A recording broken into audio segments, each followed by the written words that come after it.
कोठवा में लाली लगा के गे छौड़ी बाजार घूमही। कोठवा में लाली लगा के गे छौड़ी बाजार घूमही। कवना गाँव के हही गे छौड़ी बड़ी छिनार लागही। कवना गाँव के हही गे छौड़ी बड़ी छिनार लागही। बड़ी छिनार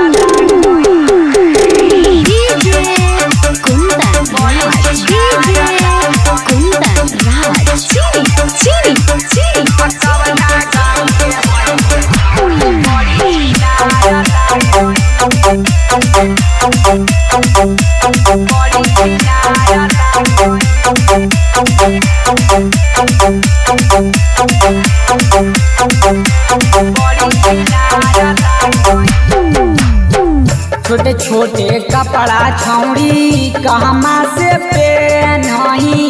इतना तू खर्चा छौड़ी मेंटेन करही।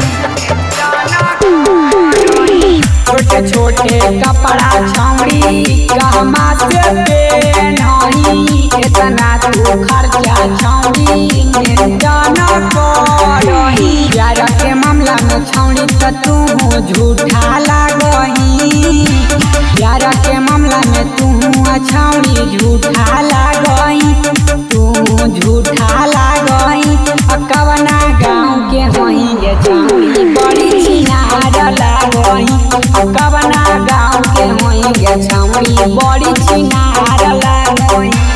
बड़ी छिनार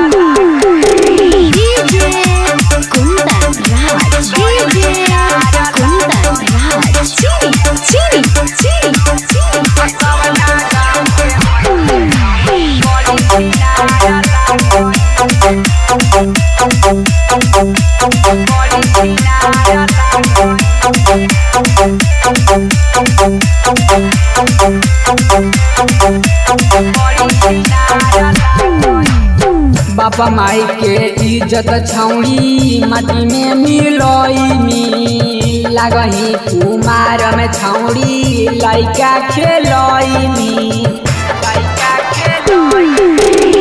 बापा माई के इज्जत छौड़ी माटी में मिलइनी। लागही